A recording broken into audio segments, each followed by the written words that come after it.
right, as I talked about here yesterday, Ivy and I talked about, we were in northern Michigan. It's a war zone. We were around Gaylord. We went through Elmira, on toward Petoskey, Bay Harbor. Did not go up to Harbor Springs, where my next guest is from. Parker Farbairn is a Republican from Harbor Springs. He's a state representative up there. Parker, good to have you back on the program.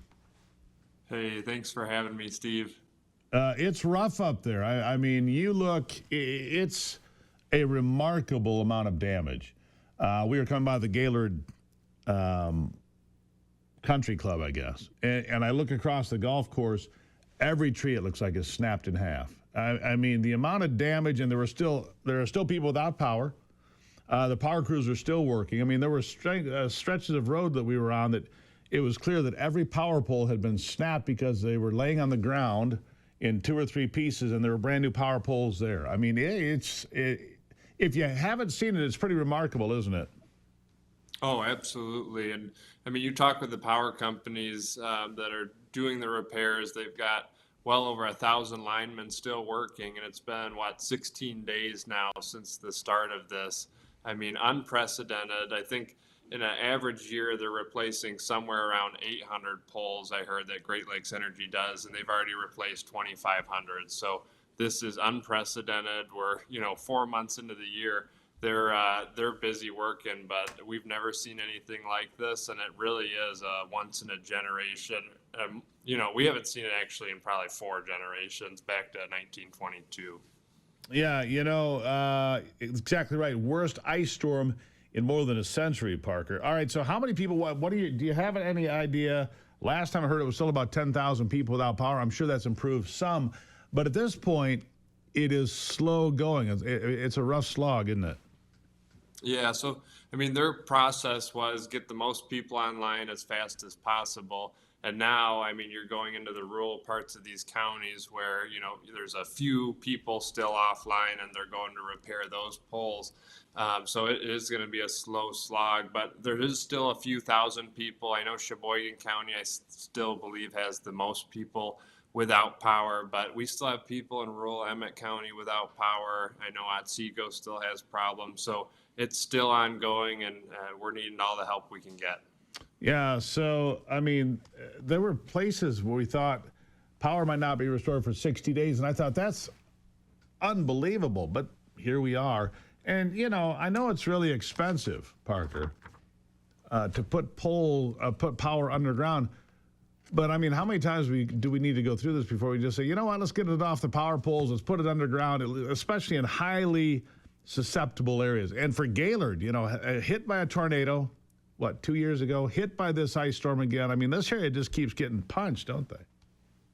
I think we really need to have a conversation about underground power, and maybe we just do it in those susceptible areas where it's heavily wooded, where we've got lines going through swamps and trees. I mean, let's put that underground, keep it free from any damage from trees, and you're going to solve a lot of issues. Yes, it's 4 or 5 times as much to do it, but we're not going to have these incredible costs when we have these major storms.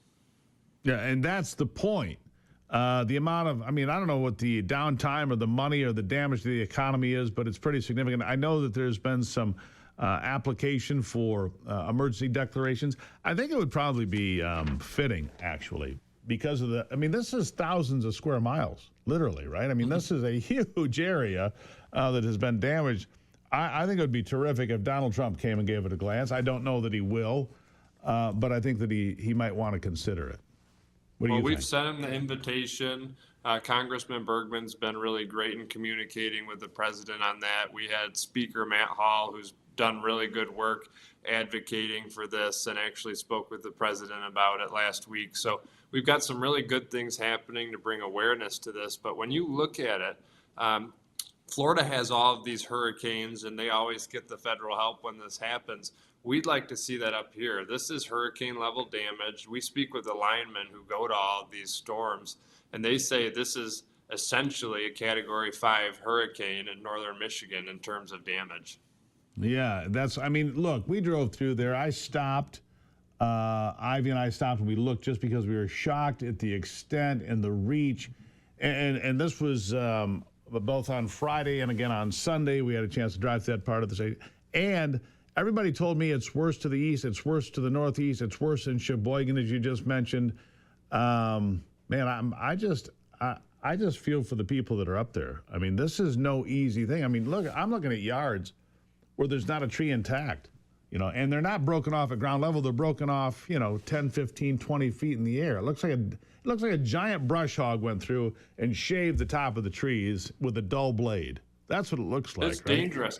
And you look at it when we go to the spring, when people are going to be mushroom hunting and doing all sorts of activities in the woods. There's all of these widow makers at the tops of these trees now. You never know when they're going to fall. You won't hear them, and they can cause serious damage and hurt people. So be careful when you're out in the woods. Let me ask you this, Parker. You brought up a great point here. What about the hiking and biking trails in Gaylord, in Sheboygan, in that entire part of the state? Are they even safe to be on right now? Well, they've got them closed down right now. If you go by any of the state parks we have, the DNR has it closed off. You can't enter them right now, and part of it's because of the storm. But the DNR is saying it's indefinite. They don't know when they're going to reopen. So think of what that's going to do to tourism in northern Michigan. It's going to be devastating, and we really need to have those parks opened up as soon as possible. And we've actually got communications with the department and the director asking and inquiring when we expect that to be open, because that I hadn't even heard that. Huge economic driver. I had not even heard that. So the state parks, the county parks, everything's closed till further notice. I mean, because let's be honest, right now the focus is still with 1,000 linemen out there, as you point out, is getting power returned. But then you need a team with chainsaws and chippers and teams to open up these trails, because you're right, these widow makers, which are, anybody doesn't know the term, it means that there's a tree that's partway down, it's hanging in the next tree over, or it's partway broken, it can come down at any moment. Ask the governor of Texas what it's like to be hit by a tree that falls. He's been in a wheelchair his entire life, adult life, because of it. Wow. Maybe some special funding from Lansing to get teams up there to clean up these trails, because you're right, tourism in northern Michigan relies on biking trails and hiking trails and being out in the woods and camping and all of that. And without that sort of thing, because it's too dangerous, well, that's a problem. I'll give you the last word, Parker. Yeah, I mean, we've been having conversations at the state level now to get support.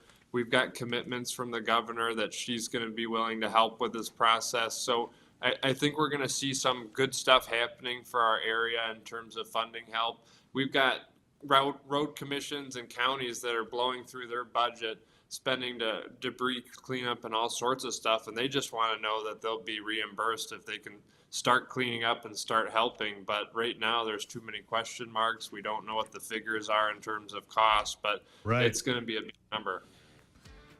What a mess, as I said before. Parker Farbairn, he's a Republican from Harbor Springs. You come back anytime with an update, sir. We'll appreciate it. Thank you, Parker. You got it, Steve. Thanks. There you have it. I told you, Ivy and I went through it. I didn't know it was that bad. It's even worse than it appears, and it appears pretty bad. Ivy's right around the corner. We'll talk to her about it here on the Steve Gruber Show.